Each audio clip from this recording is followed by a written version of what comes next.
अभी अभी देख पा रहे हैं ना स्क्रीन? यस प्रभु। ओके। पर मैं नहीं देख पा रहा हूँ।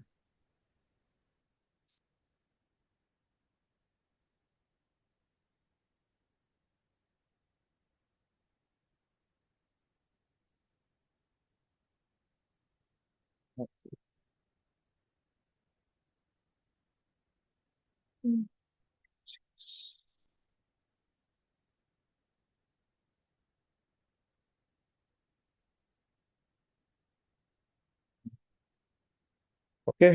तो हरे कृष्णा, आप सभी का स्वागत है। और हम आज पॉजिटिव थिंकर्स ऐसा एक अच्छा सा सीरीज शुरू करने जा रहे हैं। तो जैसे आप लोगों ने मैसेज में पढ़ा होगा, तो टोटल 8 सेशंस हैं ये पॉजिटिव थिंकर सीरीज में। और 8 सेशंस, 8 हफ्ते। और इसके जो टॉपिक्स अगर आपने देखे होंगे तो उसमें बहुत ही इंटरेस्टिंग टॉपिक्स है। जैसे आज का टॉपिक क्या है? Spirit of Bhagavad Gita, right? तो what's the spirit of Bhagavad Gita. Then next Tuesday होगा गुरु कैसे होने चाहिए, क्वालिफिकेशन ऑफ डिवाइन गाइड, कैसे क्या क्वालिफिकेशंस होना चाहिए कि उसमें हम उनको गुरु बोल सकते हैं। फिर दूसरा है उसके बाद वाला, शिष्य के क्या गुण होने चाहिए। फिर है कि भरत महाराज, आप में से कई लोगों ने श्रीमद् भागवतम को घर में स्थापना करवाया है, तो आ, भरत महाराज की भी उसमें कथा आती है। तो उस उन कथा से हमें क्या सीखने को मिलता है। फिर आ, प्रहलाद महाराज की कथा पर चर्चा करेंगे। और भी दो तीन और टॉपिक्स हैं। टोटल 8 अलग अलग दिन, 8 ट्यूसडेज। हो सके तो हम लगातार ही इसको लेंगे। और ये जो सीरीज है, इसका सबसे अच्छा चीज़ ये है कि इसमें पावर पॉइंट प्रेजेंटेशन है। तो ये पूरा सीरीज आपको ये पावर पॉइंट प्रेजेंटेशन में मिलेगा। तो ये काफ़ी अच्छा अ, इसका हमें बेनिफिट मिलता है, राइट? तो जस्ट अ सेकेंड।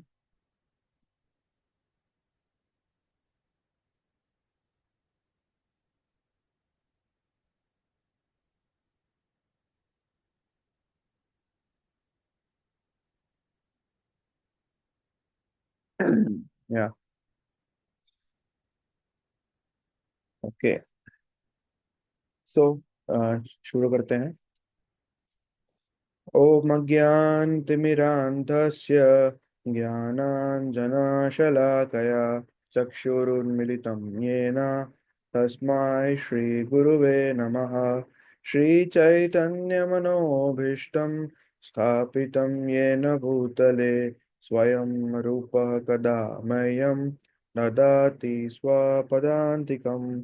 जय श्री कृष्ण चैतन्य प्रभो नित्यानंद, श्री अद्वैत गदाधरा श्रीवास आदि गौर भक्त वृंद।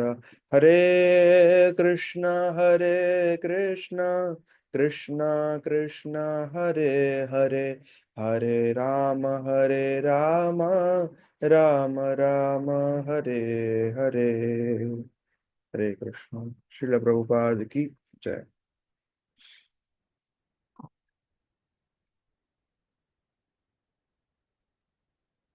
तो आप सबको पता है, हमारा टॉपिक है आज स्पिरिट ऑफ भगवत गीता।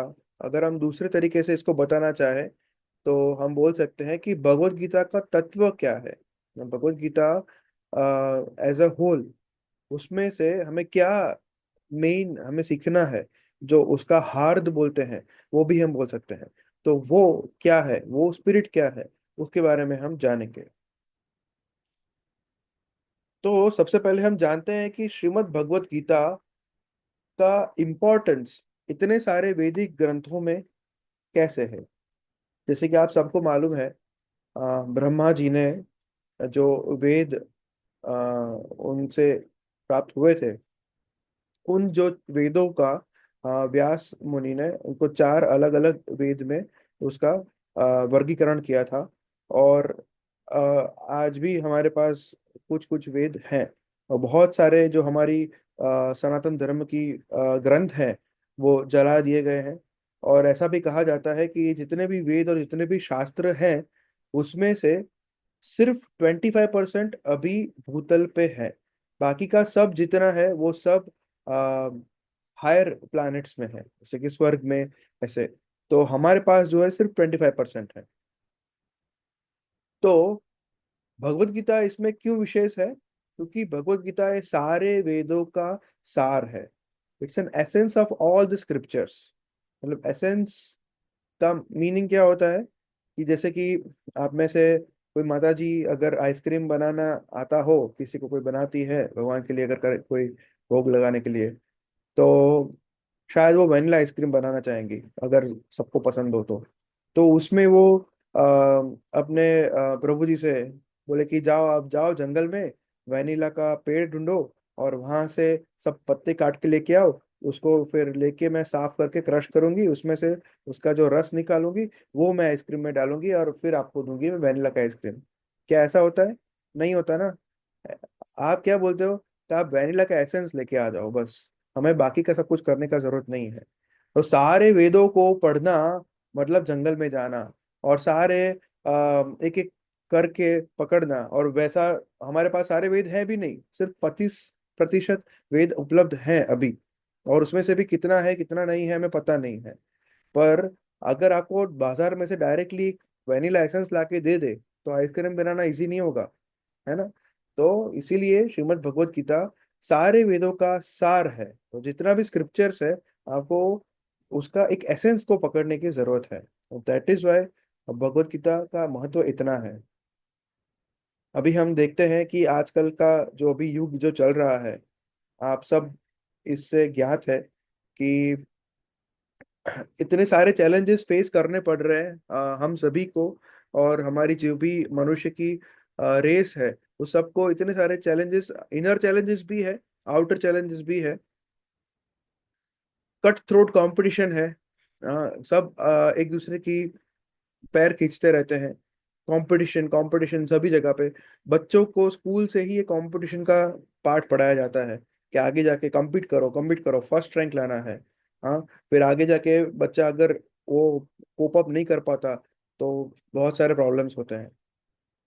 आप देख रहे हैं कितने सारे वॉर फील्ड्स भी चल रहे हैं। यूक्रेन रशिया वॉर स्टॉप होना नाम ही नहीं ले रहा है। हाँ, बाद में फिर इसराइल, वो भी पता नहीं वो वॉर कर रहे हैं या जी रहे हैं, विकास कर रहे हैं, क्या कर रहे हैं समझ ही नहीं आ रहा हमें। और अभी नया नया लेटेस्ट आप देख रहे हैं नेपाल में, वहां पे युवाओं का आक्रोश आप देख रहे हैं। हाँ, बेरोजगारी इतनी बढ़ रही है। तो फिर उनका गुस्सा, ये सब कुछ क्यों है? क्योंकि लोभ ज्यादा है।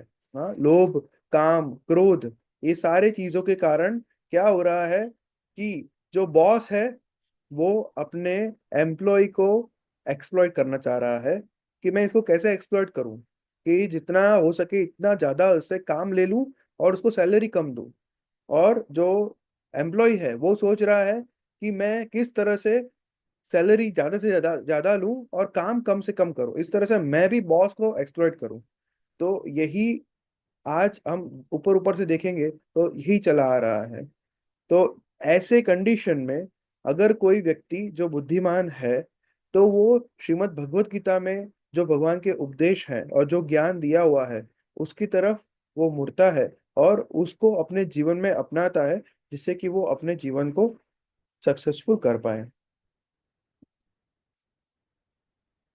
आप सबको पता है, यहाँ पे आप सब देख रहे हैं सब साइंटिस्ट, अल्बर्ट आइंस्टाइन है, फिर ओपनहाइमर, हमारे पॉलिटिशियन गांधी जी, फिर शंकराचार्य जी, डॉक्टर राधा कृष्णन जी, और Henry David thoreau, Emerson, philosophers, ऐसे बहुत सारे लोग हैं, बहुत सारे महान महान लोग अब तक हम देख रहे हैं यहाँ पे।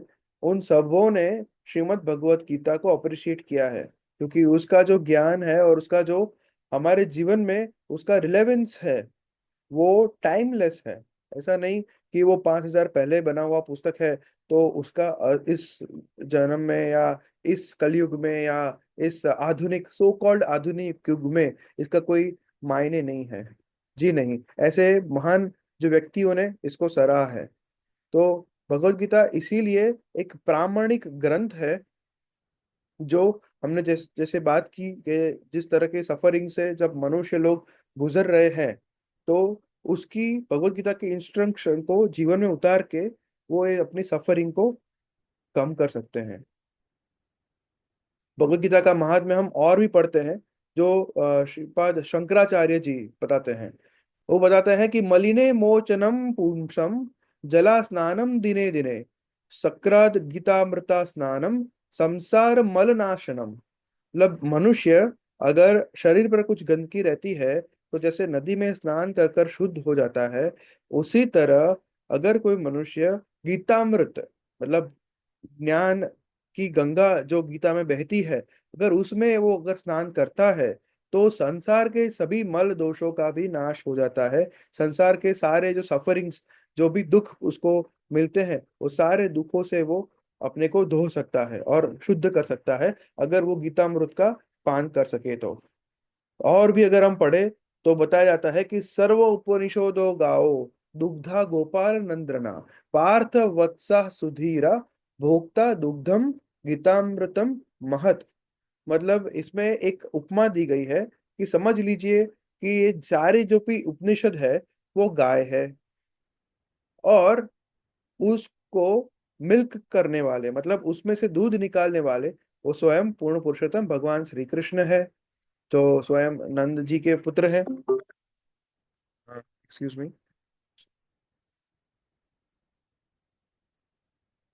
हेलो। हाँ। हाँ।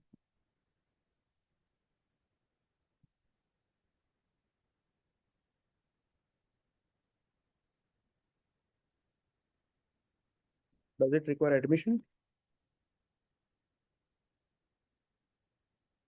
हाँ हाँ। You admit them, you admit he's stable, right? Yeah, yeah. Yeah, you text me everything. You text me everything. I will call you later. You right now you admit them. Start IV food DNS 1.IV BD and do all the investigations. I'll call you later. है ना? Just collect blood samples for the investigations. Start IV food DNS 1 BD. Fever is there? Okay, okay. Don't give PCM now. Just vitals are stable. Vitals are stable. I'll call you later. Okay, for all the other orders. So start DNS as of now and collect investigation. Admit. Okay. Extremely sorry. Okay. So, Shrimad Bhagavatam, really sorry. Okay, तो गीता का महात्म्य अगर हम जो पढ़ रहे हैं, हाँ, उसमें सारे उपनिषद हैं जो गाय है, उसमें से दूध निकालने वाले नंद महाराज के पुत्र भगवान श्री कृष्ण है। और जो अर्जुन है, वो छोटा सा गाय का बछड़ा है, जो इस सुंदर दूध का पान कर रहा है। और अर्जुन की तरह आप सब जो अभी इस हमारे फ्राइडे प्रोग्राम्स में आप लोग सब आते हैं, अभी ऑनलाइन जुड़े हुए हैं, तो आप सब भी इतने भाग्यशाली व्यक्ति हैं कि आप भी इतना अमृतपान भगवत गीता का अभी कर रहे हैं और करने वाले भी हैं। तो that is beauty of Shrimad Bhagavad Gita. एक और श्लोक पाया जाता है कि एकम शास्त्रम देवती देवकी पुत्र गीतम एको देवो दे देवकी पुत्र एव एको मंत्र तस्यम नामानि यानि कर्मापि एकम तस्य देवस्य सेवा। कहा जाता है कि let there be one scripture, एक ही ग्रंथ होना चाहिए, श्रीमद् भगवत गीता। हाँ सही है ना, इतने सारे वेद को पढ़ने का हमारे पास, अरे भगवत गीता को पढ़ने का टाइम नहीं है। तो प्रभु जी सारे वेद और वगैरह की कहाँ बात कर रहे हैं। तो श्रीमद् भगवत गीता को पढ़ना है, सिर्फ इतने सारे ग्रंथ को में से निकाल के एक ही ग्रंथ है, ऐसा बताया जाता है कि एक ही ग्रंथ होना चाहिए। कौन सा? Shrimad Bhagavad Gita. Let there be one god, एक ही भगवान जो है, जो रहेंगे भी, लाइक पूर्ण पुरुषोत्तम भगवान श्री कृष्ण, देव की माता के पुत्र। एक ही महामंत्र होना चाहिए, कौन सा? हरे कृष्णा कृष्ण कृष्ण हरे हरे, हरे राम राम राम हरे हरे। और let then be one service, एक ही काम होना चाहिए सबका, क्या? The service of the supreme personality of godhead. पुरुषोत्तम भगवान श्री कृष्ण की सेवा, और कोई काम नहीं होना चाहिए। तो इतना सुंदर श्रीमद् भगवत गीता के बारे में हम शास्त्रों में, अलग अलग शास्त्रों में उनका महात्म्य के बारे में पढ़ते हैं। जैसे कि हमने बताया कि कलयुग में हमारा जीवन बहुत ही शॉर्ट है और हमें पता नहीं है कि हमारी एक्सपायरी डेट कब है। तो ऐसे सिचुएशन में हम इतना छोटा सा पुस्तक श्रीमद् भगवत गीता को अगर पढ़ ले और जीवन में उसको संभाले, तो उससे अच्छा क्या ही हो सकता है। ठीक है। तो इसीलिए इसको, भगवत गीता को, सारे वैदिक साहित्य का एसेंस कहा जाता है। और ये सो कॉल्ड अभी जो हमारे आधुनिक मनुष्य है, उसको अपनी लाइफ परफेक्ट करने के लिए जो भी ज्ञान की जरूरत है, वो पूरा श्रीमद् भगवत गीता से मिल सकता है। अभी स्पिरिट के बारे में हम बात करेंगे कि स्पिरिट ऑफ भगवत गीता क्या है। तो कहा जाता है कि भगवत गीता का तत्व मतलब स्पिरिट, वो है डिवोशन। इसके बारे में हम और भी आगे चर्चा करने वाले हैं। तो कहा जाए कि भगवत गीता एक सिंपल, एक माइथोलॉजिकल बुक नहीं है कि कोई किसी व्यक्ति ने आके लिख दिया। हाँ, इट ए एक शाश्वत, टाइमलेस और एकदम भगवान पूर्ण पुरुषोत्तम परमेश्वर के मैच्योर वॉइस से निकला हुआ एक भगवान की वाणी है। एक साक्षात भगवान जो कि 6 अलग अलग ऐश्वर्य, जो आपने जर्नी ऑफ सेल्फ डिस्कवरी में सुने थे, भगवान के 6 ऐश्वर्य कौन कौन से हैं यहाँ पे लिखा है।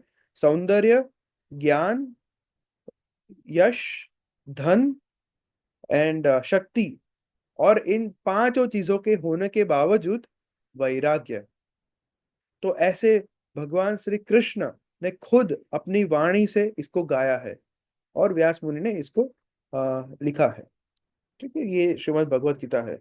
तो अभी हमने भगवान के बारे में सुना कि ऐसे जो 6 ऐश्वर्य है, beauty, knowledge, wealth, strength, fame, और ये सब कुछ होने के बावजूद भी वैराग्य। तो इसका शास्त्र में प्रमाण क्या है। तो हम एक स्टोरी के बारे में सुन सकते हैं। स्वयं भगवान श्री कृष्ण स्वरूप चैतन्य महाप्रभु, इनकी ही ये स्टोरी है। ये चैतन्य चरितामृत ग्रंथ, उसमें पाया जाता है कि लॉर्ड चैतन्य एक बार अपनी दक्षिण भारत की तीर्थ यात्रा पर निकले थे। वहां पे एक दक्षिण भारतीय ब्राह्मण रहता था, और वो एक तीर्थ क्षेत्र है जिसका नाम है रंग क्षेत्र। वो आप अभी भी है, वहां पे जा सकते हैं। सुंदर दर्शन है वहां पे, किसका? भगवान रंगनाथ का दर्शन, भगवान कृष्ण ही है। तो वहां पे वो रहते थे और रोज वो श्रीमद् भगवत गीता का पाठ करते थे। हालांकि वो कुछ संस्कृत में इतने ज्यादा आगे पढ़े हुए नहीं थे और इतना विद्वता भी उनमें नहीं थी, और इसके कारण वो अपने संस्कृत के भगवत गीता के जो श्लोक के उच्चारण, वो अच्छी तरह से नहीं कर पा रहे थे। और जिसका बाकी के जो उनके कलीग्स थे, ब्राह्मण्स थे, वो उनका बहुत ही हंसी मजाक उड़ाते थे। परंतु ये जो ब्राह्मण भक्त थे, उनका भाव इतना अच्छा था कि इसको, भगवत गीता को पढ़ते पढ़ते उनके अंदर इतने आनंद की तीव्र स्फूर्णा प्राप्त होती थी, और वो उसी में पढ़ते पढ़ते उसमें खो जाते थे। वो पता नहीं कुछ भी उच्चारण करते थे, परंतु वो पढ़ते पढ़ते रियल जो भाव आना चाहिए, वो उनमें आता था। और उनको कोई फर्क नहीं पड़ रहा था कि उनके लिए कोई क्या भी बोले। हाँ। तो कभी कभी होता है ना कि हम लोग तिलक लगा के नए नए कभी कभी ऑफिस में जाते हैं, या तो कुछ फ्रेंड्स की गैदरिंग को छोड़ के हम लोग फ्राइडे प्रोग्राम्स में चले आते हैं, या तो सैटरडे संडे का प्रोग्राम छोड़कर लाइक द्वारका कैंप में अभी आप लोग आ रहे हो, ऐसा करते हैं। तो हो सकता है कि किसी किसी को लगे कि ये लोग बदल गए हैं, ऐसा क्यों है, ये कुछ ऑकवर्ड बिहेव कर रहे हैं। ऐसा हो सकता है। श्री प्रभुपाद भी कहते हैं कि जब आप भक्ति में, पूर्ण पुरुषोत्तम भगवान की भक्ति में जब आगे बढ़ते हैं, तो जैसे प्रहलाद महाराज को बहुत सारे प्रॉब्लम्स हुए थे खुद के पिता से, ऐसे बहुत सारे डेविल्स आ सकते हैं हमारे जीवन में। परंतु अ, अगर अगर हायर इंटेंशन जो है हमारा, भगवान कृष्ण का प्रेम प्राप्त करना, भगवान कृष्ण की भक्ति को प्राप्त करना, तो अगर हम उस पर अड़े रहेंगे तो बाकी के सब कुछ जो भी प्रॉब्लम्स है वो ऑलरेडी सेटल हो जाएंगे। तो इसी तरह से ये जो ब्राह्मण्स था, तो वो एक बार बैठा था और चैतन्य महाप्रभु साक्षात वहां पे जाके उसको मिले और वो पूछा कि हे ब्राह्मण, तुम इतने आनंदित क्यों दिख रहे हो, तुम इतने उत्साहित और इतने भाव में डूबे हुए हो, तो तुम्हें भगवत गीता का ऐसा कौन सा अध्याय इतना पसंद है कि तुम्हें इतना आध्यात्मिक आनंद प्राप्त होता है। ब्राह्मण ने बताया, हे भगवान, मैं कोई विद्वान नहीं हूँ, मुझे तो पता भी नहीं कि मैं जो श्लोक का उच्चारण कर रहा हूँ वो सही है कि नहीं है। तो परंतु अ, मैं इसका उच्चारण इसीलिए कर रहा हूँ क्योंकि मेरे गुरु ने मुझे ये आदेश दिया है। उन्होंने बताया है कि तुम्हें श्रीमद् भगवत गीता पढ़ना है, तो मैं उसको पढ़ता हूँ और इसको मैं relish करता हूँ। और एक बार जब वो रो रहे थे तब महाप्रभु ने उनको उनके पास जाके बोला कि तुम रो क्यों रहे हो। ब्राह्मण ने बताया कि जब भी मैं श्रीमद् भगवत गीता को बैठ के उसका पाठ जब करता हूँ, तब भगवान श्री कृष्ण का वो स्वरूप मेरे आंखों के सामने आ जाता है, मेरे हृदय में वो बस जाता है कि वो सारथी बने हुए हैं और उनके भक्त अर्जुन, उनके सखा, वो पीछे बैठे हुए हैं और उनको गाइड कर रहे हैं। तो ये स्वरूप देख के मुझे इतना आनंद प्राप्त होता है और मुझे दुख भी होता है कि भगवान अ, भक्तों के लिए कितने नीचे गिर जाते हैं। हाँ, जैसे कि आप देखो तो रिलायंस या अंबानी या टाटा या जो भी आप देख लो, उसके मालिक कार के पास आते हैं तो क्या होता है कि उसके जो शॉफर, जो ड्राइवर होते हैं, वो उनके लिए कार खोल के रखते हैं और उनको पीछे बैठना होता है, सबसे पीछे, और आगे ड्राइवर बैठ के कार ड्राइव करता है। अगर वही जो मल्टी मिलियनर इंडस्ट्रियलिस्ट वहां पे जाके बोलता है तुम पीछे बैठो ड्राइवर को, और वो खुद ड्राइव करते हैं, तो कैसा लगे। तो समझिए ये साक्षात भगवान भक्त के लिए रथ को हाँक रहे हैं। और दूसरा ऐसा भी कहा जाता है कि जब महाभारत का युद्ध हुआ था तब वहां पे इतना शोर था क्योंकि 64 करोड़ लोग वहां पे इकट्ठे हुए थे युद्ध करने के लिए, और साइमल्टेनियसली युद्ध चल रहा था। तो इतना शोर था, इतना शोर था कि आप कह नहीं सकते थे अपने सारथी को कि सारथी रथ बाईं ओर ले जाओ, सारथी रथ दाईं ओर ले जाओ। वो जो रथी होते थे वो सारथी को पैर मारते थे। अगर उनको रथ को राइट तरफ झुकाना था तो राइट पैर से सारथी को मारते थे, और लेफ्ट की तरफ झुकाना था तो लेफ्ट की तरफ सारथी को पैर से इशारा करते थे। और अर्जुन भी ऐसा करता था भगवान श्री कृष्ण को। और भगवान श्री कृष्ण ये सब सहनशील होके सब सहते थे। भगवान कृष्ण जो कौन है, जो इनके इनसे ज्यादा धन किसी के पास नहीं है, उनसे ज्यादा सुंदर कोई नहीं है, उनके ज्यादा बल किसी के पास नहीं है, उनके ज्ञान की सीमा कुछ है ही नहीं। ऐसे भगवान श्री कृष्ण, और जो उनका इनका ख्याति, इनका यश सारे संसार में फैला हुआ है, सारे लोकों में उनका यश फैला हुआ है। ऐसा भगवान श्री कृष्ण इस तरह से अपने वैराग्य है उसको प्रदर्शित करते हैं कि इतने सारे ऑपुलेंसेस होने होते हुए पर भी वो भक्त के लिए उनके दास बन के रहते हैं। ये हमने ये नरसिंह मूवी में भी देखा था कि प्रहलाद महाराज जब विष्णु भगवान की गोदी में थे, तो भगवान विष्णु उनसे मांग रहे थे कि आपको क्या चाहिए। प्रहलाद महाराज ने बोला कि मुझे तो आप मिल गए, अभी मुझे और क्या चाहिए। तो विष्णु भगवान ने बोला कि मैं तो अपने भक्तों का दास हूँ। तो ये भगवान का भाव होता है। तो भगवान अपने भक्तों से इतना सारा प्रेम करते हैं, तो वो अपने भक्तों के दास बने रहते हैं।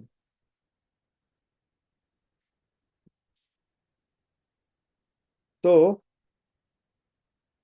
इसीलिए कहा जाता है कि भगवान चैतन्य ने ऐसे जैसे ही सुना कि ये ब्राह्मण का ये भाव है, और तुरंत ही उन्होंने उसको गले लगा लिया और बताया कि हे ब्राह्मण, भले ही तुम संस्कृत में विद्वान हो, भले ही तुम्हें श्लोकों के उच्चारण करने ना आते हो, पर तुम्हारा जो लेवल है वो कई सारे यूनिवर्सिटी के पीएचडीज हैं, संस्कृत में जो स्कॉलर्स हैं, उससे भी आप आगे हो, ऐसा भगवान श्री कृष्ण स्वरूप भगवान श्री चैतन्य ने खुद उस ब्राह्मण को बताया। तो इसी से हम मालूम पड़ता है हमें कि भगवत गीता को पढ़ने के लिए कोई मटेरियल इंटेलिजेंस की जरूरत नहीं है। हाँ, कि हमें वह संस्कृत का पूरा एकदम कंठस्थ होना चाहिए, एकदम उसका उच्चारण प्रत्येक श्लोक का एकदम परफेक्ट टू परफेक्ट आना चाहिए, या तो श्लोक का जो अनुवाद है एग्जैक्टली हमें आना चाहिए, हिंदी अच्छा होना चाहिए या इंग्लिश अच्छा होना चाहिए। ऐसा कोई जरूरत नहीं, क्योंकि भगवान खुद कह रहे हैं कि अगर आपका कॉन्शियसनेस अच्छा है और आप भगवान से शरणागत हो, तो वो ऐसे कई स्कॉलर्स से आगे हैं। और वो भगवत गीता का अगर ज्ञान गुरु परंपरा की के द्वारा अगर लिया जाता है, तो वो सबसे प्रामाणिक रहेगा। And this is the only method के भगवत गीता को हम कैसे पढ़े। अगर हम भगवत गीता को गुरु परंपरा के मार्ग से नहीं पढ़ते हैं, तो उसको सिर्फ पढ़ना ही कहा जाएगा। देखा आपने, ये ब्राह्मण था, उसके गुरु ने उसको बताया था कि आपको पढ़ना है। उसको पढ़ना नहीं आता था, इतना अच्छा श्लोक का उच्चारण नहीं आता था, फिर भी वो पढ़ रहा था। तो इसी तरह से अगर हम गुरु के जैसे हम भगवत गीता पढ़ते हैं, वो श्री प्रभुपाद की उसमें कमेंट्रीज हैं, तो वो गुरु परंपरा में है। तो इसीलिए हमें ऐसी भगवत गीता पढ़नी चाहिए जो गुरु परंपरा से हमें उसमें उपदेश मिलता हो। परंतु आ, विश्व में ऐसे कई मायावादी हैं जो भगवान कृष्ण को भगवान मानते ही नहीं है। वो तो मानते हैं कि वो तो एक साधारण पुरुष थे, और वो उनकी ईर्ष्या करते हैं, और वो उनके जो सच्चिदानंद स्वरूप है उसको भी वो नहीं मानते हैं। और उनका जो गोल होता है वो भगवान कृष्ण की सेवा होना ही नहीं है। उनका गोल ये होता है कि हम मृत्यु के बाद वो जो ब्रह्म ज्योति है, जो निराकार ब्रह्म जिसको वो भगवान मानते हैं, उसी में हम मर्ज हो जाएं और खुद भगवान हो जाएं। तो ऐसे कुछ मायावादी हैं, उनका ये दुर्भाग्यवश ये अज्ञानता के कारण आ, वो ऐसे ब्रह्म में लीन हो जाते हैं, और लीन होके वापस धरातल पे गिर पड़ते हैं। तो ऐसे मायावादियों के जो है, वो भगवत गीता का अपनी ओर से मिस इंटरप्रेट करके अपनी खुद की आवृत्ति भी निकालते हैं। और वो नहीं समझते कि ये भगवान कृष्ण ने क्लियर कट जो लिखा है भगवत गीता में, उसका संदेश है, वो उसको ग्रहण करने से रह जाते हैं।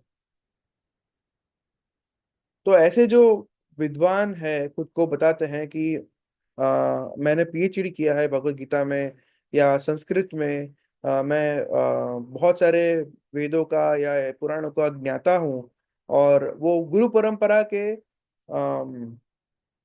जो परंपरा से नॉलेज आना चाहिए उसको ग्रहण नहीं करते हैं, और खुद की तरफ से भगवत गीता को इंटरप्रेट करने का ट्राई करते हैं। वो रूपा जी बताते हैं कि वो इस हनी की बोतल की को उसको लीक करने जैसा है। जैसे कि अगर आप हनी को टेस्ट करना है, ये बॉटल में भरे हो हनी को, तो क्या करोगे, आप उसको खोलोगे, खोल के उसमें से चम्मच भर के उसको ट्राई करोगे, तब जाके उसका टेस्ट आपको मालूम पड़ेगा।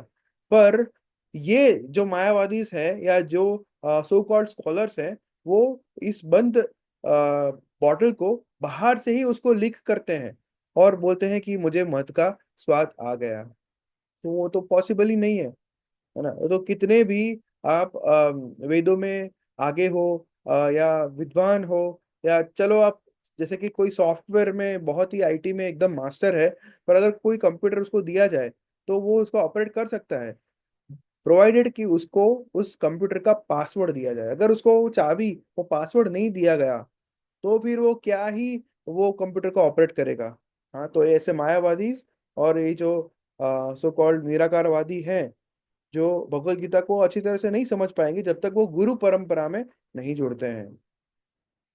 एक अच्छा सा स्टोरी है, ये सब आपको पता है, कि जब कुरुक्षेत्र में महाभारत का युद्ध घोषणा हो गया था, तब दुर्योधन ने अपने जितने भी मैसेंजर्स थे वो पूरे विश्व में सभी जगह पे भेज दिए कि हाँ, अलाइज हमारे साथ, सारे किंग को अलाइड होना चाहिए, हमारे साथ सब आ जाएं, जिससे हम अपना सेना और भी बड़ा कर पाए और पांडवों को आसानी से हरा दें।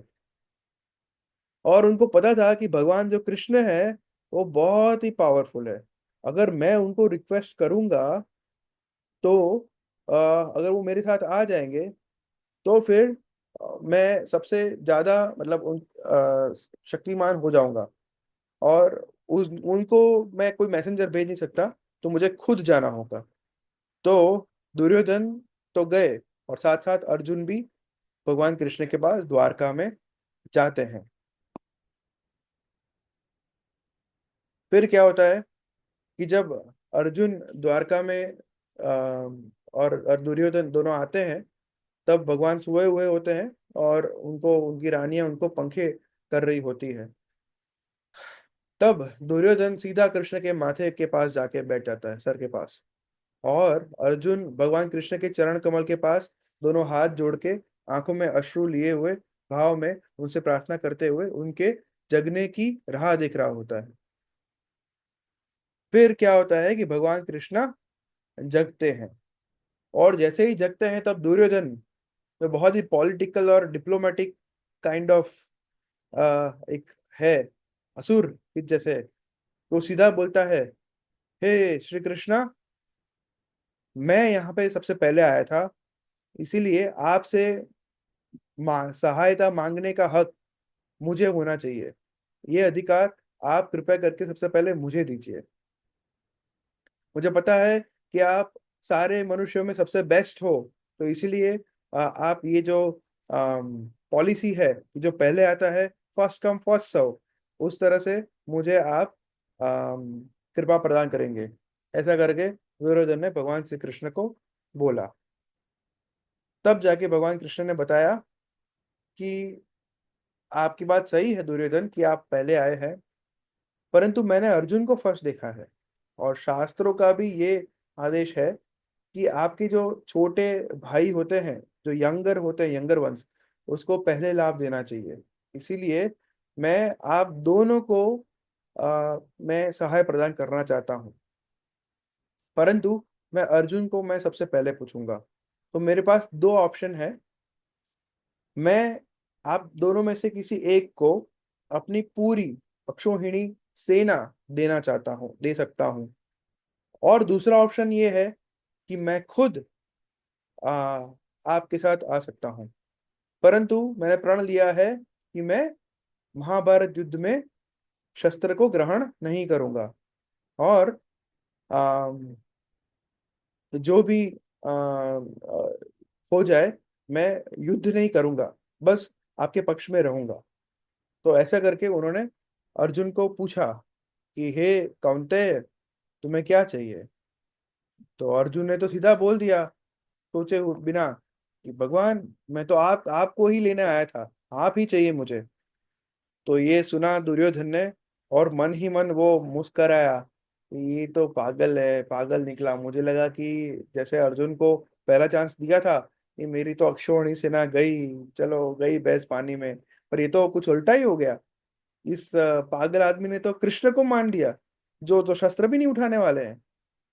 चलो ठीक है, मेरे लिए रास्ता तो खुल गया, पर हाँ, मुझे थोड़ा सा नाटक कर लेना चाहिए।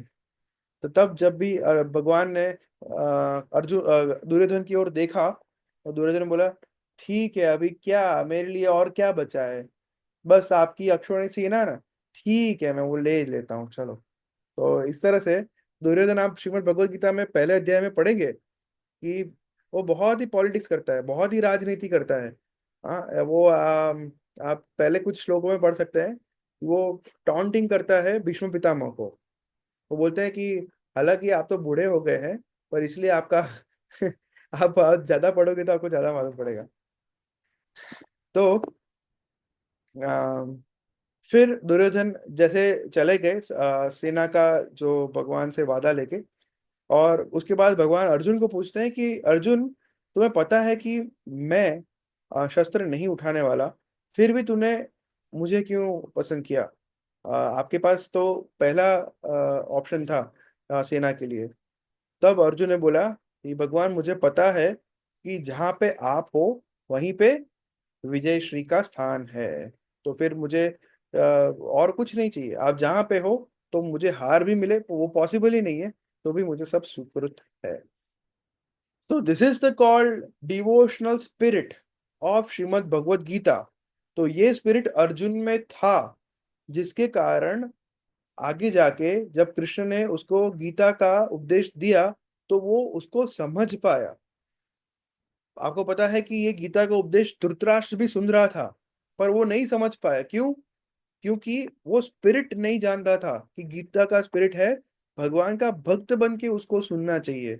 अगर आप नहीं भगवान को भगवान ही नहीं मानोगे, फिर आप भगवत गीता को कैसे ग्रहण कर सकते हो, और आप समझ भी नहीं पाओगे।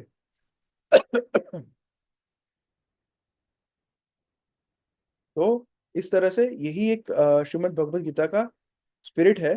भगवान भगवान खुद भी भगवत गीता को बताते हैं कि भक्त्याम माम अभी जानाति।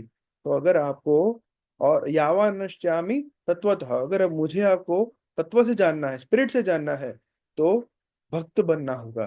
भक्ति से आप मुझे अपना सकते हो। एक सिंपल है।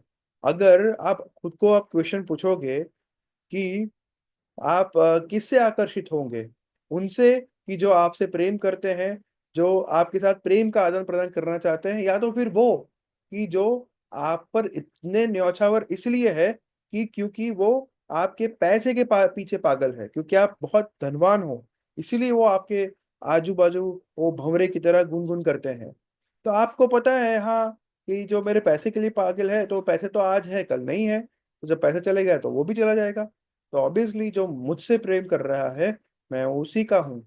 हाँ, ये सिंपल क्वेश्चन है। तो इसी तरह जैसे हनुमान जी थे, वो किन से अट्रैक्टेड थे? भगवान श्री राम से, और उनकी सेवा में वो तत्पर रहते थे। जाकि हालांकि जब रावण था, वो क्या, वो भगवान सीता, भगवान राम की जो शक्ति है माता सीता, उसको एक्सप्लॉइट करने में लगा था। Just like Arjun and Duryodhan. Arjun को भगवान चाहिए थे, और दुर्योधन को भगवान की शक्ति चाहिए थी। यहाँ पे हनुमान जी को भगवान राम चाहिए थे, और सीता माता को भगवान की शक्ति, मतलब रावण को भगवान की शक्ति सीता माता, उनको एक्सप्लॉइट करना था, उसको एंजॉय करना था। और जो उसके विनाश का कारण बना, दुर्योधन का और रावण का, दोनों का। तो इसीलिए भगवान क्राइटेरिया देते हैं कि अगर आपको भगवत गीता के स्पिरिट को समझना है, तो चैप्टर 4 श्लोक 3 में भगवान कहते हैं, भक्तों सी में सखा चेती। हे अर्जुन, तुम मेरे सखा हो और तुम मेरे भक्त हो, इसीलिए मैं ये जो सेक्रेड नॉलेज, जो कॉन्फिडेंशियल उपदेश है, ये मैं आपको देना चाहता हूँ भगवत गीता के स्वरूप में। तो इसी तरह से अगर अर्जुन के जैसे हम भगवत गीता को अप्रोच करेंगे, और अर्जुन के जैसे स्टूडेंट बनेंगे, तब जाके हम भगवत गीता के एसेंस को हम प्राप्त कर पाएंगे, और भगवत गीता का लाभ हम तब उठा पाएंगे। नहीं तो फिर क्या होगा कि रामायण खत्म हो गया, फिर बोलेंगे कि राम और सीता के बीच में क्या संबंध था, यही होके बैठ जाएगा। ठीक है। तो अगर हमें कुछ टेंजिबल ट्रांसफॉर्मेशन चाहिए हृदय का, तो हमें अर्जुन के जैसे गीता को ग्रहण करना चाहिए। आ, तो कभी कभी कोई लोग भगवत गीता को आ, बोलते हैं कि ये तो हिस्ट्री है कि माइथोलॉजी है। तो बोलते हैं कि भगवत गीता एक सिंबॉलिक है, पर ऐसा नहीं है। भगवत गीता रियल है। वो हमारा इतिहास है। इतिहास में कहा गया है, कहाँ? कुरुक्षेत्र में। तो क्या कुरुक्षेत्र आज अवेलेबल है? हाँ है, वहाँ पे रेलवे स्टेशन भी है ना। तो ये सारे जो कैरेक्टर्स हैं, अर्जुन, युधिष्ठिर, भीष्मा, वो सब रियल थे। और जब मॉडर्न साइंटिस्ट ने इस पर रिसर्च किया, उन्होंने एक्सकेवेशन किया, तो उन्होंने पाया कि 5,000 साल पहले ये कुरुक्षेत्र में भगवान ने भगवत गीता कहा था। और द्वारका, उसका भी एक्सकेवेशन हुआ। तो ये आप अगर जब कुरुक्षेत्र या द्वारका के म्यूजियम में जा जाओगे, तो आप देख सकते हैं कि ये सब कुछ साइंटिफिकल प्रूवन है। तो आप सबको पता ही है। पर अगर आपको कोई क्वेश्चन पूछ रहा है कि ये सब कुछ स्टोरी है, स्टोरी जैसे फॉरेन कल्चर में ज्यूस का है, और हरक्यूलिस करके वो देव है ना, उनकी भी स्टोरीज है, वैसे हमारी भी स्टोरीज है, ऐसे बहुत सारे कहने वाले मिलेंगे। पर हमारी स्टोरीज नहीं है, ये हमारा इतिहास है और उसका साइंटिफिक प्रूफ भी है। पर अभी कभी कभी क्या होता है कि ये लोग उसका मीनिंग निकालने में, और जो मंडेन कमेंटेटर्स होते हैं, जैसे वो बताते हैं कि कुरुक्षेत्र ऐसा कोई स्थान नहीं है। कुरुक्षेत्र मतलब ये हमारा पूरा बॉडी, और जो पांच पांडव है वो हमारी पांच इंद्रियां हैं, और कृष्ण एक मुक्त जीव है, और अर्जुन एक बद्ध जीव है। तो ऐसा इस तरह से जो फालतू कमेंट्रीज और फालतू इंटरप्रिटेशन करते हैं भगवत गीता के, इनसे हमें बहुत ही दूर रहना चाहिए। और ऐसी इसी के कारण भगवत गीता की बहुत सारी कमेंट्रीज और बहुत सारी आवृत्ति पाई जाती है जो गुरु परंपरा से व्यक्त, प्रामाणिक गुरु परंपरा से जुड़ी हुई नहीं होती। इसका हमें स्वीकार नहीं करना चाहिए, और उसका हमें खंडन भी करना चाहिए, क्योंकि उसमें फुल ऑफ स्पेकुलेशन है, मनगढ़ंत कहानियां हैं, मनगढ़ंत इंटरप्रिटेशन है। और ऐसी सारी जो भगवत गीताएं हैं जो इसमें मनगढ़ंत कहानियां लिखी है, ऐसी बहुत सारी हजारों आवृत्तियां वो पुरानी लाइब्रेरी में कहीं पे धूल खा रही है। और जो श्रीमद् भगवत गीता जो परंपरा से जुड़ी हुई होती है, श्री प्रभुपाद जो ब्रह्म मध्व गौड़ी संप्रदाय जो भगवान कृष्ण से शुरू होता है, और श्री प्रभुपाद तक जो परंपरा है, गुरु शिष्य गुरु शिष्य गुरु शिष्य पूरा परंपरा में, पोस्टमैन की तरह, जब जैसे गुरु अपने गुरु से, जैसे कोई शिष्य अपने गुरु से प्राप्त किया हुआ ज्ञान अपने शिष्य को देता है विदाउट एनी एडल्टरेशन, उसमें कुछ भेल से नहीं होता। भेल सेल से याद आया, अभी दिवाली भी आ रही है, मिठाई आएगी नहीं? तो गुरु प्रामाणिक होते हैं, वो दिवाली के वो मिठाई मैन के जैसे नहीं होते हैं, और वो कोई अंदर भेल सेल नहीं करते हैं, और प्योर नॉलेज जो भगवान कृष्ण से आता है वो अपने शिष्य को देते हैं। तो इसी तरह से श्री प्रभुपाद ने श्रीमद् भगवत गीता का ट्रांसलेशन किया और उस पर भावार्थ लिखा, और वो भगवत गीता कितना फेमस है वो आप देख सकते हैं आज। और इस भगवत गीता का मोर देन 70-80 लैंग्वेजेस में भाषांतर हुआ है, बहुत सारे कंट्रीज में, इवन उर्दू लैंग्वेज में भी इसका भाषांतर हुआ है। और न जाने कितनी लैंग्वेजेस है, जैसे कि क्यू करके कोई लैंग्वेज ही नहीं है, बाकी सारे अल्फाबेट पे भगवत गीता का भाषांतर हुआ है, और सब लोग इसको पढ़ रहे हैं। और हरे कृष्ण महामंत्र का जप का फैलावा सभी पूरे विश्व में, पूरे संसार में हो रहा है ना? ये मतलब हम कहते हैं ना, फले न परिचयते, आपको कौन सी भगवत गीता पढ़नी चाहिए? फले न, जो जिस भगवत गीता को पढ़ के जिन लोगों ने राम कृष्ण ये कुछ सुना भी नहीं था, हम लोग तो ये सब कुछ राम कृष्ण बचपन से सुन के आते हैं, बचपन से मंदिर जाके आते हैं, पर ये जो फॉरेनर्स है उनको कुछ पता भी नहीं था, ऐसे लोग भगवत गीता को पढ़ के भगवान की इतनी अच्छी से प्रेममयी भक्तिमय सेवा कर रहे हैं, जिसको देख के हम खुद प्रेरणा ले रहे हैं। तो ऐसी भगवत गीता कैसी होगी? सिंपल है, ये भगवत गीता क्या है? एज इट इज, यथारूप, तेना मूल रूपे, जसी आहे तसी। दिस इज श्रीमद् भगवत गीता, तेना मूल रूपे। मूल रूपे मीन्स जो भगवान का ज्ञान है वो ही साक्षात प्रदर्शित किया जाता है, उसमें कोई भेलसेल किया नहीं जाता। इस अगर ऐसी भगवत गीता हम पढ़ते हैं तो वो प्रामाणिक होगा, और तभी हम सक्सेसफुल हो पाएंगे। ये जो महाशय आप देख रहे हैं मैक्स मूलर करके हैं, और यही कल्प्रिट आदमी है जिन्होंने ये माइथोलॉजी वर्ड कॉइन किया था। माइथोलॉजी वर्ड कहाँ से आता है? मिथ। मिथ मतलब क्या कि नो कोरोना आया था ना, कोरोना में क्या मिथ था कि हाँ, अगर कोरोना ग्रस्त व्यक्ति को अगर आप फोन करोगे तो आपको भी कोरोना हो जाएगा, ये मिथ था, है ना? ऐसा नहीं होता। तो इस मिथ से माइथोलॉजी वर्ड आता है, और वो हमारी महाभारत रामायण को माइथोलॉजी बताते हैं कि ऐसा कुछ है ही नहीं।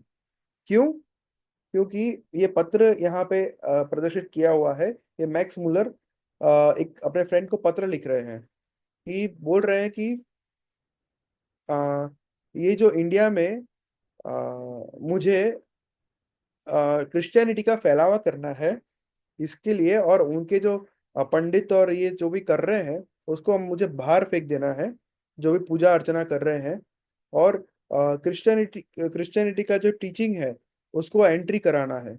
इसके कारण मैं ये जो भी इनका सनातन धर्म इतने सालों से इतना पुराना है, वो सब कुछ मैं इसको ध्वस्त करना चाहता हूँ। तो ऐसे ही विनाशक तरीके का थॉट था इनका।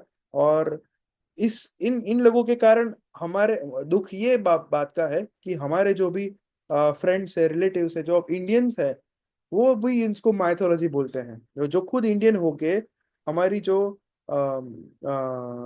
इतिहास है हमारा, ये it we should be proud, हमें अभिमान होना चाहिए, हमारे गर्व होना चाहिए कि ये हम ऐसे देश में जन्म हुए हैं जिसका इतिहास सनातन है। मतलब उसका कोई बर्थ नहीं है। हाँ, जैसे सबसे पुराना कंट्री है। परंतु दुर्भाग्यवश ऐसे कुछ कुछ जिन्हें मैक्स मूलर के इसमें आकर वो लोग कुछ भी वर्ड माइथोलॉजी या कुछ भी वर्ड बोल देते हैं।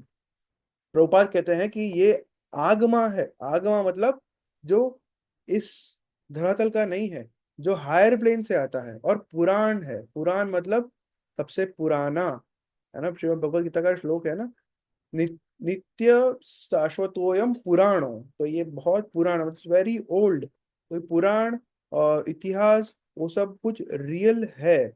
और पुराना मीन्स ओल्ड हिस्ट्री नहीं, ये वर्ल्ड का हिस्ट्री नहीं, पूरा ब्रह्मांड का हिस्ट्री। आप श्रीमद् भागवतम में पढ़ोगे ना, उसमें पूरा ब्रह्मांड का पूरा वर्णन है। और उसमें सतयुग और सारे ब्रह्मांड का सब वर्णन है। तो भगवत भी सबसे महान पुराण है। तो it is not just story और माइथोलॉजी। तो इसीलिए हमें जानना चाहिए कि रामायण और महाभारत जो रियल हिस्ट्री जो हमारे यहाँ पे हो गई है। और भगवत गीता जो महाभारत का जो पार्ट है वो हिस्टोरिकल इवेंट जो ज्योतिसर में कुरुक्षेत्र में जहाँ पे हजारों लोग आज भी वहां पे पूजा अर्चना कर रहे हैं, वो हुआ था। क्या इसको वो जानना इतना कठिन है क्या?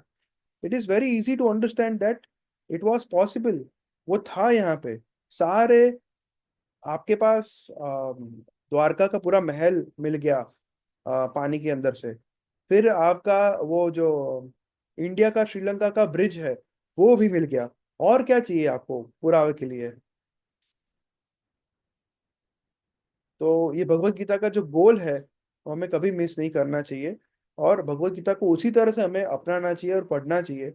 भगवत भगवत गीता की गोल 18.66 में बताते हैं कि सर्वधर्मान परित्यज्य मामेकम शरणम व्रज, अहम त्वाम सर्व पापेभ्यो मोक्षयिष्यामि मा शुच। तो भगवान कहते हैं कि सब चीजें, सारे जो भी रिचुअल्स है, जो भी आप कर्म कांड कर रहे हो, ये कर रहे हो, सब कुछ छोड़ के मेरी शरण में आ जाओ। क्योंकि आप कर्मकांड क्यों करते हो? क्योंकि आपको पापों से मुक्त होना है, ऋण से मुक्त होना है ना। अभी वो श्राद्ध पक्ष भी चल रहा है। तो अगर आप मेरी शरण में आते हो तो आपको और कोई ऋण या कोई पाप कुछ नहीं लगेगा, और मैं आपको सारे पापों से मुक्त कर दूंगा। ये भगवान खुद कहते हैं। यही भगवत गीता का गोल है और यही हमारा कंक्लूजन है। परंतु फिर भी लोग भगवत गीता को अपनी तरफ से इंटरप्रेट करते हैं। बोलते हैं कि सर्वधर्मान परित्यज्य, मतलब सारे धर्मों, कोई धर्म में जाने का ही नहीं। हिंदू मुस्लिम सिख ईसाई कुछ धर्म अपनाने का नहीं, अपने को जो मन में आए करने का। भगवान ने कहा है ना। पर आगे का वर्ड कौन पढ़ेगा प्रभु? माम एकम शरणम व्रज, कृष्ण बोलते हैं ना मेरी शरण में आओ। वो तो कोई नहीं करता। तो यहाँ पे आप देख सकते हैं कि लोग भगवत गीता को बोलते हैं कि सर्विस सर्विस, कर्म करना चाहिए, अच्छा बनना चाहिए, कुत्तों को प्राणी को खाना खिलाना चाहिए, ब्लड डोनेट करना चाहिए, अस्पताल खुलवाने चाहिए। बस ये ही, बस इतना कार्य कर लो तो बहुत है। बस do good, be good, that's it. उससे आपको भगवत प्राप्ति हो जाएगी। यही भगवत गीता का संदेश है। क्या ये है क्या? आप पूरा भगवत गीता पढ़ो तो सही, इसका अर्थ है कि आपने भगवत गीता को पढ़ा ही नहीं है। कि आप संस्कृत स्कॉलर कितने भी हो जाओ, तो ये वैसी ही बात हुई कि रामायण पढ़ने के बाद आपको पता ही नहीं कि राम कौन थे, है ना। तो भगवत गीता को पढ़िए, क्या बोलते हैं भगवान, तो आप जानेंगे, तब जाके मालूम पड़ेगा। तो कृष्णा वो ऐसे ही कोई योगी, कोई पॉलिटिशियन या कोई डिप्लोमेट, ऐसे साधारण व्यक्ति या गोपाल ग्वाला, ऐसे कोई व्यक्ति नहीं है। वो असाधारण व्यक्ति या साधारण व्यक्ति, या कोई उसके खुद के कर्म के कारण उसको ज्यादा पावर मिल गया था, ऐसा सब लोग बताते हैं कि कृष्ण ऐसे थे वैसे थे। नहीं, Krishna is supreme personality of God head himself. पूर्ण पुरुषोत्तम परमेश्वर भगवान श्री कृष्ण है। जिनके बारे में सारे महान महान आचार्य ने साबिती दी है और बताया है। कौन कौन? Shankaracharya, Shripad Ramanujacharya, Shripad Madhavacharya, Chaitanya Mahaprabhu ji, all great sages, Narad देव, असित, और भगवान कृष्ण ने खुद श्रीमद् भगवत गीता में कहा है, अहम सर्वस्य प्रभवो मत्तः सर्व प्रवर्तते। एक हे अर्जुन, सब कुछ मुझसे ही उद्गम होता है। तो और अर्जुन ने भी भगवत गीता में इसको माना है कि भगवान पूर्ण पुरुषोत्तम परमेश्वर है। एकल ईश्वर कृष्ण आर सब भृत्य। क्योंकि और भगवत गीता में भगवान ने इतने सारे पराक्रम किए हैं, जैसे कि विश्व रूप बताना। अगर कोई बोलता है कि मैं भगवान हूँ, तो उसको पूछना चाहिए, उसको रिक्वेस्ट करना चाहिए कि कृपया करके आप अपना विश्व रूप बताइए, है ना। क्योंकि अर्जुन ने भगवान को बताया था। अर्जुन ने बहुत बार हमारे लिए ऐसे क्वेश्चंस पूछे थे कि जिससे भगवत गीता में भगवान की भगवत्ता साबित होती हो। अर्जुन को तो पता ही था कि भगवान कृष्ण, तो अभी उन्होंने दुर्योधन के सामने भगवान कृष्ण को मांगा था और उनकी सेना को नहीं मांगा था। परंतु अर्जुन ने हमारे लिए क्वेश्चन पूछा कि हे प्रभु, आप बोल रहे हो कि इवम विवस्वते योगम, आपने ये जो ज्ञान है वो करोड़ों साल पहले सूर्य विवस्वान को दिया था। तो फिर आप और मेरे उम्र के बीच में ज्यादा डिफरेंस तो है नहीं, तो ये कैसे मैं समझूं? तब भगवान आप उनको चौथा अध्याय में पूरा बताते हैं कि हे अर्जुन, मेरे और तुम्हारे बहुत सारे जन्म हो चुके हैं और मुझे सब याद है, पर तुम्हें वो याद नहीं है। भगवान अम, ऐसा और भी भगवत गीता में आप पढ़ेंगे तो हाँ, विश्वरूप जब बताते हैं भगवान, तब भी अर्जुन भगवान को प्रणाम करता है और बताता है कि मुझे आपका जो द्विभुत स्वरूप है वो मुझे बताइए, क्योंकि वो बहुत सुलभ है।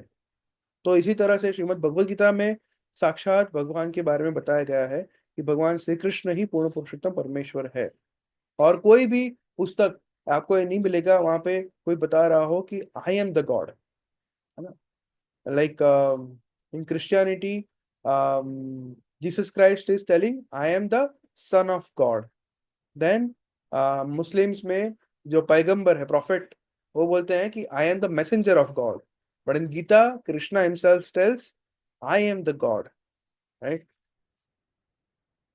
So, Sri Prabhupada is telling, at least theoretically हमें एक्सेप्ट करना चाहिए कि भगवान कृष्ण ही पूर्ण पुरुषोत्तम परमेश्वर है।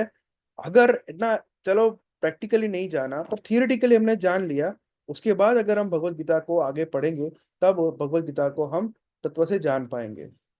और भगवत गीता ऐसी कोई चीज नहीं है जैसे कि हम कोई हैरी पॉटर का नॉवेल पढ़ रहे हो, आराम से सोते सोते पॉपकॉर्न खाते खाते और कोको कोला पीते पीते आराम से हम हैरी पॉटर की पुस्तक पढ़ रहे हैं, और ये जो वेस्ट है। श्रीमद् भगवत गीता को आराम से अच्छे से बैठ के डीपली तत्व से स्टडी करना है ना। क्योंकि ये नॉवेल की तरह कोई स्टोरी बुक हम नहीं पढ़ रहे हैं, और वो बहुत ही मूल्यवान है। और उसका एक भी शब्द, एक भी श्लोक हमने अपने जीवन में उतार लिया, तो हमारा जीवन बहुत ही सफल हो जाएगा।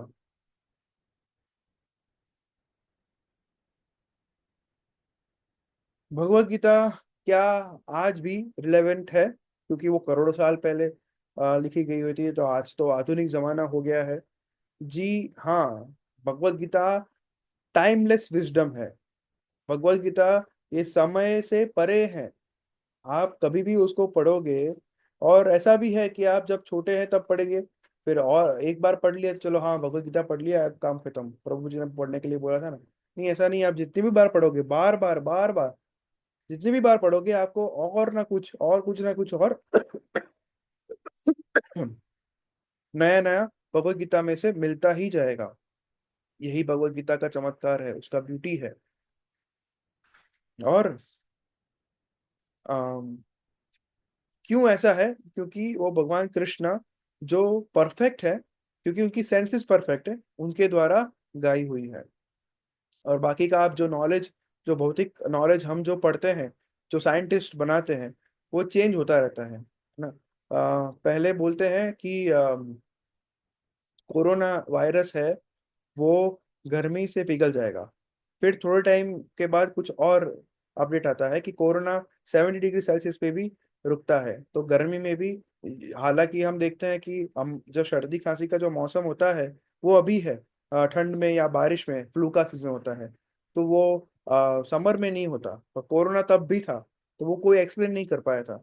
उसको ट्रीटमेंट करना कोई एक्सप्लेन नहीं कर पाया था, और वो चेंज होता रहता है। पहले बोला कि रामडेसिविर देंगे तो अच्छा हो जाएगा, उसके बाद बोला रामडेसिविर का कोई मीनिंग नहीं है। तो ये साइंस चेंज होता रहता है, वो अपने ही आप को वो गलत साबित करते रहते हैं और आगे बढ़ते रहते हैं।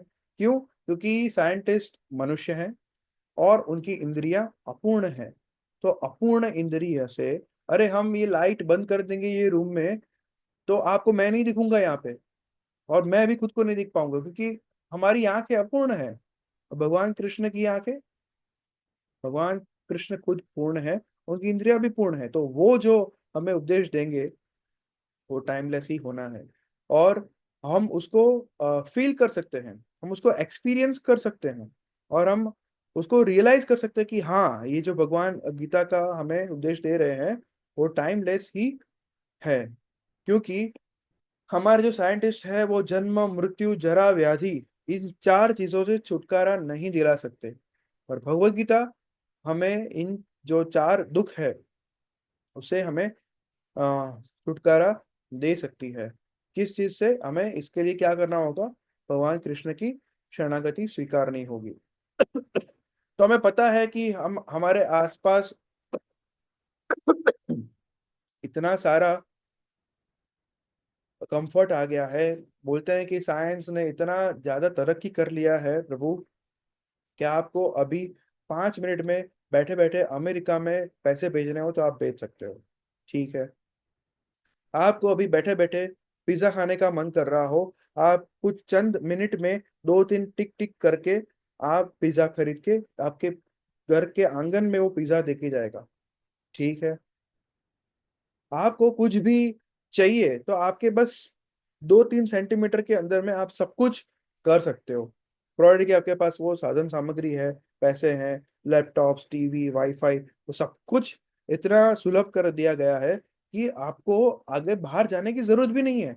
आपको वो पहले पहले तो सब लोग करिए सब्जी लेने जाया करते थे ना सब लोग। ऐसा मैंने सुना है कि आ, एक एसोसिएशन हुआ करता था, पूरे सोसाइटी की महिला, एक महिला आवाज लगाती थी, चलो भाई सब्जी लेने। तो ऐसे 4-5 महिला इकट्ठा हो जाती थी और आराम से सब सब्जी लेके आती थी और फिर वापस घर जाती थी। इस अभी तो क्या होता है, सीधा ऐप खोलो, सब्जी फ्रेश मंगाओ, रियल फ्रेश आ गया घर पे, खत्म, दैट्स इट। और देखते हैं कि भाई इसमें तो गिफ्ट गिफ्ट कूपन भी है ना, डिस्काउंट भी ज्यादा है। और वहां पे कौन जाए, कहाँ इतना गर्मी है, इतना पसीना होगा, बारिश है, पैर खराब होंगे, अरे डेंगू के मच्छर कितने घूम रहे हैं, वो लग जाएंगे। तो घर में बैठो एसी में आराम से सब आ जाएगा।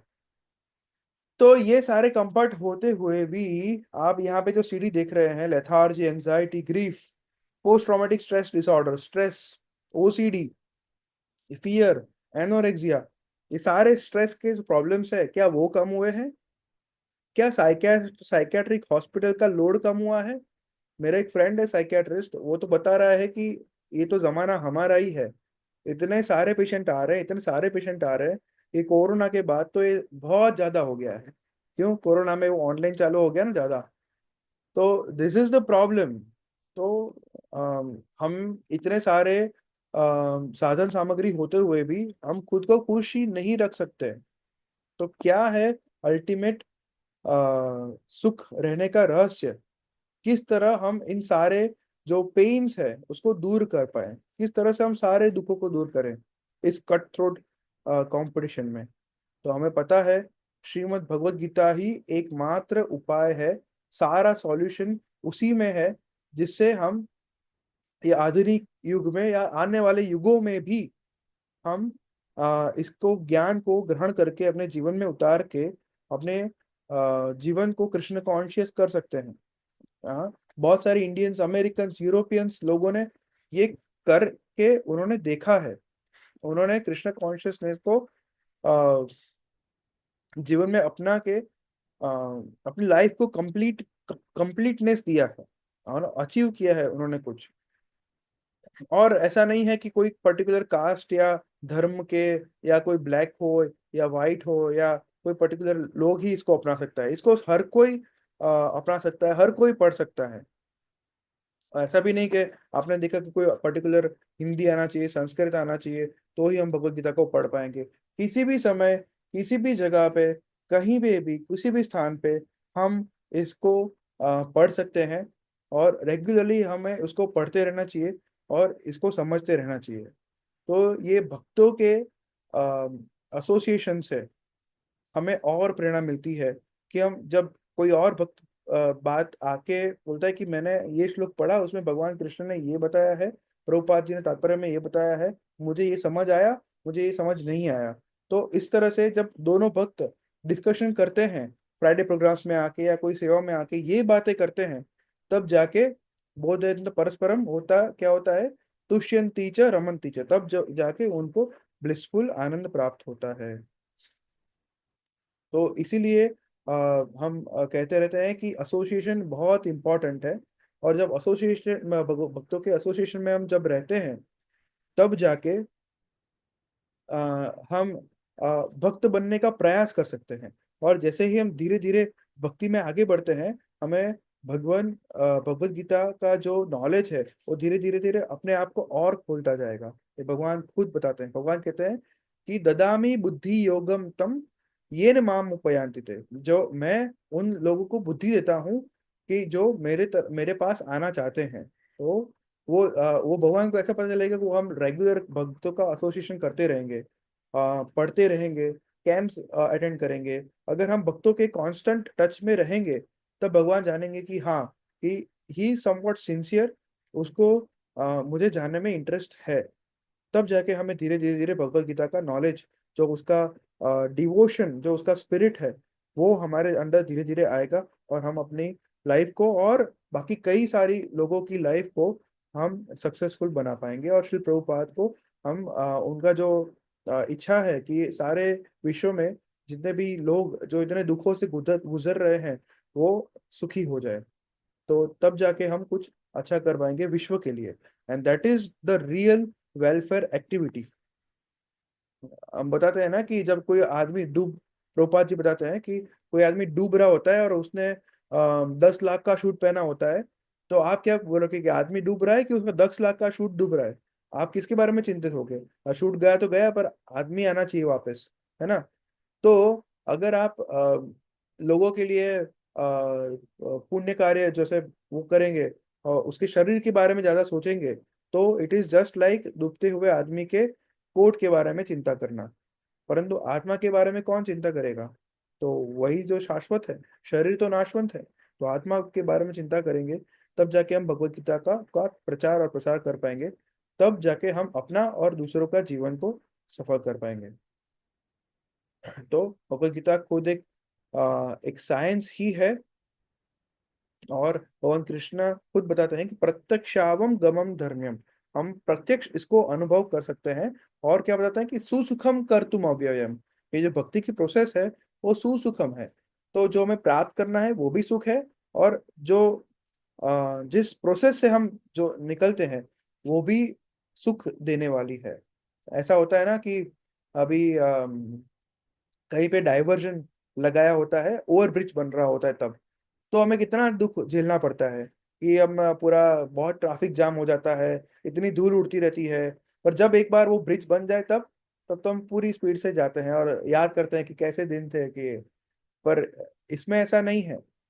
ये भक्ति का जो मार्ग है, जब भगवत प्रेम प्राप्ति का जो मार्ग है, तो जो मार्ग वो भी इतना सुसुकम है। तो इसीलिए हमें ये मार्ग में जुड़े रहना चाहिए और भक्तों का संग करते हुए भगवत गीता को साइंटिफिकली, लॉजिकली समझने का प्रयास करना चाहिए, गुरु परंपरा के माध्यम से। ठीक है? तो या we are on time exact. ठीक है, तो हमने आज क्या क्या सुना? श्रीमद् भगवद गीता के महात्म्य के बारे में सुना। श्रीपाद शंकराचार्य बता रहे हैं भगवद गीता के बारे में। लॉर्ड चैतन्य और वो जो ब्राह्मण की जो स्टोरी थी, जो चैतन्य चरितामृत में आती है, वो सुनी। फिर मायावादी और जो निराकारवादी हैं, संस्कृत के स्कॉलर हैं, वो भगवद गीता को किस तरह से मिस इंटरप्रेट करते हैं वो सुना। और फिर as it is Bhagavad Gita as it is क्यों इतनी फेमस है, वो हमें मालूम पड़ा क्योंकि वो प्रामाणिक गुरु के द्वारा, गुरु शिष्य परंपरा के थ्रू हमें प्राप्त होता है, इसीलिए वो इतना फेमस है। और इसीलिए इस्कॉन हर एक जगह पे हरे कृष्ण महामंत्र का प्रचार कर पा रहा है। फिर हमने अर्जुन और दुर्योधन का स्टोरी सुना कि हमें भगवान कृष्ण में इंटरेस्ट है या भगवान कृष्ण की शक्ति में इंटरेस्ट है। तो जिसको भगवान कृष्ण की शक्ति को लेकर उसको यूज करना है, एंजॉय करना है, तो उसका रावण और दुर्योधन के जैसा विनाश होगा।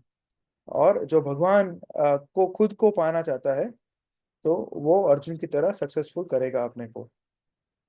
फिर हमने देखा कि भगवत गीता को अगेन मानसिक तरीके से समझना नहीं चाहिए। और ये जो मुलर थे जिन्होंने माइथोलॉजी कह दिया, तो हम किसी को अगर कोई बोलता है कि ये माइथोलॉजी है, तो हम आज उसको जवाब दे सकते हैं कि ये जो अंग्रेज लोग हैं, इन लोगों ने हमारी जो धरोहर है, हमारी जो संस्कृति है, उसको तोड़ने के लिए और हम पर रूल करने के लिए हम ये रूट है जो हमारा, उस पर सीधा प्रहार करा है माइथोलॉजी कहकर। तब जाके हमारी आंख ओपन हो सकती है। तो इसी तरह से हमें भगवत गीता के गोल को समझकर भगवान कृष्ण को जानने का और प्रयास करना चाहिए, और उनके उपदेश को ग्रहण करते हुए अपने जीवन को व्यतीत करना चाहिए। हरे कृष्णा। तो if you have any questions we can take some. और किसी को कुछ क्वेश्चन पूछना है तो आप एक के बाद एक पूछ सकते हैं। प्रभु जी, वो स्लाइड आप शेयर करेंगे क्या ग्रुप में? स्लाइड्स, हाँ हाँ, पूरा लेक्चर ही शेयर कर देंगे प्रभु, ये रिकॉर्ड हो रहा है।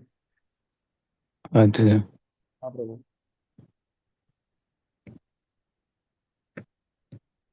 और किसी का कोई क्वेश्चन है?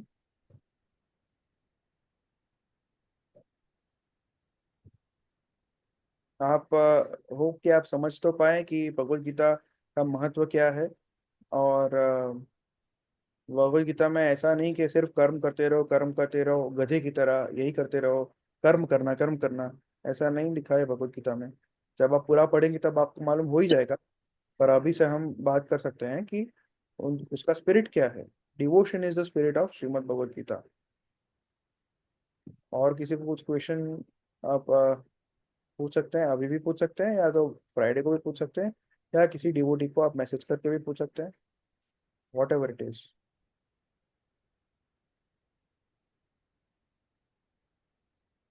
Okay, no questions. तो ये हमारा शुरुआत का ही टॉपिक था। इसके बाद जो नेक्स्ट ट्यूसडे होगा, उसमें हम जानेंगे गुरु के बारे में। गुरु कैसे होने चाहिए। तो हम आज बात कर रहे थे कि गुरु शिष्य परंपरा, प्रामाणिक गुरु। तो प्रामाणिक गुरु कौन होते हैं, और गुरु शिष्य परंपरा के थ्रू हम कैसे आगे बढ़ सकते हैं, क्योंकि हमने उसका इम्पोर्टेंस समझा। क्योंकि भगवत गीता एज इट इज है, गुरु परंपरा में आती है, इसीलिए इतनी सक्सेसफुल है। और इसीलिए वो लॉजिकल भी है। आपको पता है बहुत सारे एजुकेटेड लोग मतलब इस्कॉन में, क्योंकि ये ऑथेंटिक है और एज इट इज है। तो ऐसे कैसे गुरु तो हमें ग्रहण करना चाहिए, और गुरु के क्वालिफिकेशंस क्या होते हैं, और ढोंगी गुरु कौन होते हैं। वो बोलते हैं ना कि समोसे को रेड चटनी में खाओगे तो आपका सैलरी और जो प्रमोशन ये अप्रैल से हो जाएगा। ऐसा भी मैंने सुना है किसी गुरु का कथन। तो वो ढोंगी गुरु कौन है और रियल गुरु कौन है, वो हम बहुत ही इंटरेस्टिंग टॉपिक रहेगा next Tuesday. Again it will be with power point presentation, and then that will be a second topic of positive thinker series. So positive thinker means thinking का काम है, मन मन से थिंक करते हैं, मन से हम सोचते हैं। तो मन को ऐसे हम मोल्ड करें जैसे हर एक चीज में भगवान कृष्ण का हाथ है। ऐसा अगर हम पॉजिटिवली थिंक कर पाएंगे, तब हमें कभी स्ट्रेस नहीं होगा। ओके। सो प्रभु जी, एक सवाल है। जो क्या कहते हैं, जो कर्ण कैरेक्टर था महाभारत में, हाँ वो भी he knew what is right, what was right and what was wrong. Hmm. He could distinguish it. Hmm. But उसको he was so unfortunate कि उसको वैसी गति प्राप्त नहीं हुई जैसा चाहता था। तो हम्म। उसका रीजन क्या हो सकता है एक्चुअली? सर प्रभु, इसमें sorry, I can not see you Prabhu. Can you just a second just ये एक सेकंड। ऐसे ही एकलव्य था, उसका तो इंटेंट अच्छा ही था। हम्म। मतलब हालांकि वो उसको वो द्रोणाचार्य ने उसको शिक्षा देने से मना कर दिया। प्रभु क्या दर्शन दे सकते हैं? मैं देख नहीं पा हाँ रहा जी जी। अभी दिख रहा है आपको? हूँ। राहुल हेलो। प्रभु, राहुल प्रभु बोल रहे हो ना? हाँ हाँ हाँ। Okay okay. तो कभी कभी शिष्य का इंटेंट तो अच्छा होता है, बट कभी कभी अच्छे गुरु उसको अपना नहीं पाते हैं, तो वो क्या रीजन होता है? Yes yes. तो प्रभु ये ठीक है, मैं थोड़ा सा बता सकता हूँ कि fortunate, there is nothing like fortunate और अनफॉर्चुनेट फॉर करना, है ना? That was, that is everything is about the choice.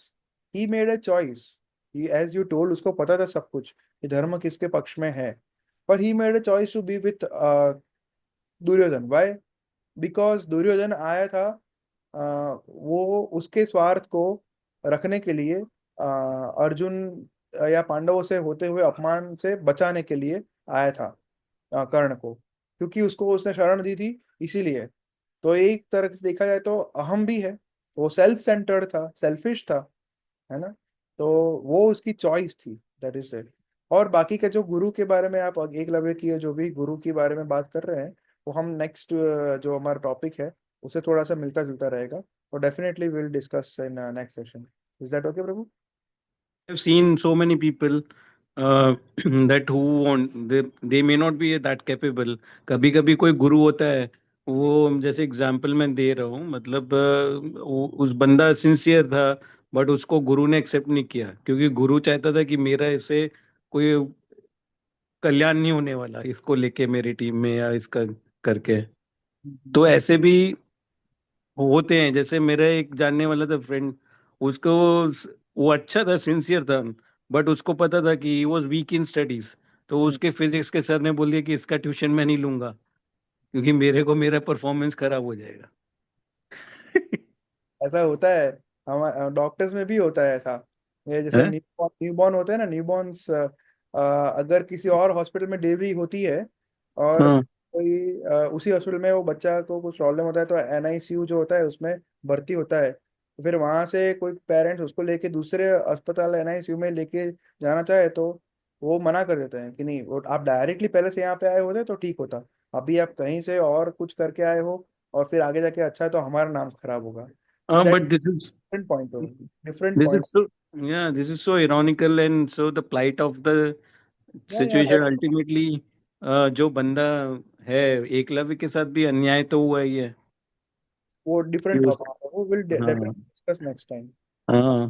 बस गुरु के जैसे बारे में बहुत कुछ करने वाले हैं। तो कर्ण और जो एकलव्य है वो भी कुछ दूध के धुले तो थे नहीं, है ना? एकलव्य ने हाँ चीट किया ही था, राइट? हाँ cheated his Guru, correct. right? So whatever it is, we'll discuss it more on the No, next. I mean, it is just for the seeking clarity on this. That Yeah, is we'll perfectly do it fine. next week, definitely. That will be Okay. after lecture, after hearing about Guru, qualifications of Guru, it will be better so we can relate it to the topic, you know. Correct, correct, correct. Okay. अरे, Okay. anybody else? Hare So, Krishna. किसी को कुछ पूछना था? So we can stop it here. Thank you so much, आप सभी आज जुड़े और हर हफ्ते जुड़ते रहिए, तो हम साथ में मिलकर अच्छे से कृष्ण कथा कर पाएंगे और समझ पाएंगे भगवान के बारे में। Thank you so much. Hare Krishna. Hare Krishna. Hare Hare Krishna Krishna. Prabhu ji. Hare Krishna Prabhu ji. Hare Krishna.